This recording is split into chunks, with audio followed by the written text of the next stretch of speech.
প্রিয় দর্শক, আসসালামু আলাইকুম ওয়া রাহমাতুল্লাহি ওয়া বারাকাতুহু। আমি লেখক কবি মোহাম্মদ শহীদুল ইসলাম আপনাদের মাঝে একটি গজল গেয়ে শোনাচ্ছি।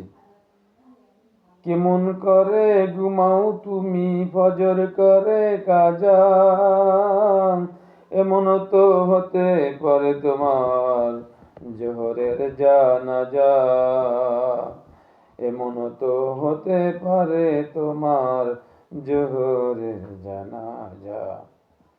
মুসলিম হয় না জন্ম নিলেই মুসলমানের ঘরে,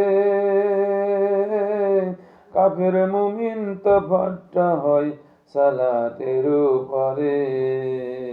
কেমন করে ঘুমাও তুমি ফজর করে কাজা, এমন তো হতে পারে তোমার জোহরের জানাজা, এমন তো হতে পারে তোমার জোহরের জানাজা।